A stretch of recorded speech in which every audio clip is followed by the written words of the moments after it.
All right, we got some bad news. You didn't wake up a billionaire. No, you didn't. And neither did we. No. But the good news is no one did, including us. So no one won the $1.2 billion Powerball Jackpot last night. And now it swells to $1.5 billion. So that is closing in on record territory. Yep. The largest prize was back in 2016 at $1.58 billion. It's just so hard not to play when those kind of numbers are out there. You know what I mean? Well, if someone wins this round, the cash payout is about $745 million before taxes. We all know the odds are stacked against us big time, but it doesn't stop anyone, a lot of people, not anyone, from buying a ticket. Some people buy a ton of tickets. So to discuss why we feel compelled to play, why we enjoy it so much, and get into all this fever, we have a very special guest to talk to today. Yeah, we're joined by Joachim Krueger, now professor of psychology at Brown University. Professor Krueger, thank you so much for being here. The odds, as we know, of winning the Powerball Jackpot is 1 in 292 million. My personal favorite comparison is that you have a better chance of surviving a plane crash. So you already have to get in the plane crash, which odds are very low of that, and then surviving it. So the chances are very low. You have a better chance of becoming an astronaut, winning an Oscar, what have you. Why do people still play with those numbers? I will say, I don't play the lottery. I don't buy lottery tickets. You and Jay, really? I don't do it, but a lot of people do. So why is that? Well, Lindsay, like you've said, a lot of people do not play. I actually don't know the number of people who play or how many tickets they buy, but it's a lot. It's millions. Like you, I don't like to play the lottery. I'm aware of the low probability of winning. And that changed this morning. I went to the corner store and I got 2 tickets for $4. Hey, there you go, Professor. And so I can ask myself, why did that change? Why am I playing now and not before? And I actually calculated the expected value of winning. And the expected value is a product. You multiply the probability of winning with the money you get. And I took the 750 million payout. You just said that's before taxes. I was not aware of that. I thought it was the 1.5. Then you get taxed and you get about half of it. But if that gets taxed, then you have half of that, which is less. And so psychologically, there are 2 things that I would like to note here, and they're fairly simple points. One is we're not designed by nature to contemplate probabilities that are so infinitesimally small. We just can't do it. So the difference between 1 in 300 million and 1 in a million or 1 in 600 million, we can't map that psychologically. We don't have a visual for that. And so when we operate at this thin margin of probability, it's easy for us humans to equate what is possible with what is probable. And so once it's possible, yes, somebody will win, so it's possible. It's not impossible. Then we say, well, if it's possible, it's probable.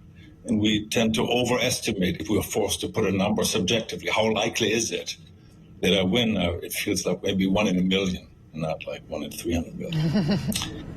And the other point is that very large numbers, very large values are also very difficult to contemplate. So what would it feel like to win $10 million? I would feel extreme pleasure. And what it would be like to win $750 million? Well, I would feel extreme pleasure too, but I'm at the ceiling. I can't discriminate that. But it looks like there's a very, very large pot, which it is. And that's what people focus on, and that's what the lottery industry focuses on to make salient for us. So we see the value, which is large, seems great, but the probability is so small, and that's ignored and not contemplated. So here we go, and we buy tickets. Exactly. And listen, I'm not the one with a psychology degree, but and listen, there's a downside to gambling. We all know it. And I get that, and I would argue people spend $2 on far more stupid reasons than a chance to become a billionaire. But it does come down to a root sense of fun. I think most people rationally know, I'm not going to win this thing. They like to dream about the money. They like the rush. We all like to be part of something communal. So the other, statistically challenged people with you at the gas station buying it too. It's been a dark 3 years. It's fun to have something not COVID or insurrection related to talk about or debate about. It's nothing political. It's just fun, right? We're allowed to still have a little bit of fun. And if it's $2 and you don't have a gambling problem, you know, it's all good, natural human fun, right? I completely agree with you, Rob. So by and large, people don't like uncertainty, and we do a lot to get away from uncertainty. We like certainty.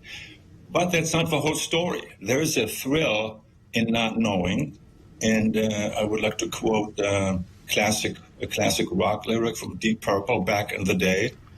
There was a line in one of their songs that was, "It's not the kill, but the thrill of the chase."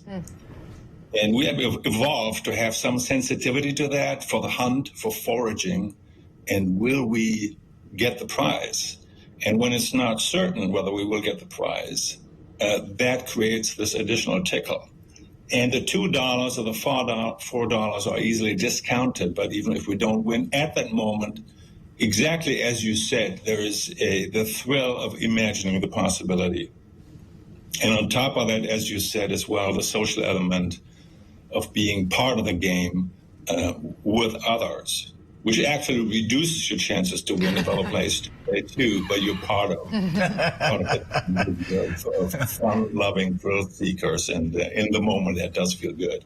Well, financial frenemies. I like that. But also, thank you, Professor, not only just for your time, but showing that even professors put down their $2, $5, $10, whatever bucks and got your ticket. I like that. And you have to let us know if you're the winner, because that would be a statistically incredible thing, that the first time you decide to buy it, you win it as well. So.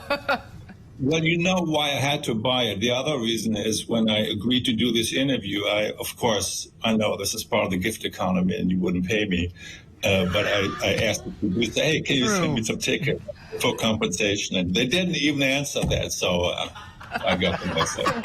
Got some good journalistic ethics here, I promise. I like it. I like it. All right, Thank you, Professor. Good luck. We'll take 10% if you win. Stay with us. We'll be right back.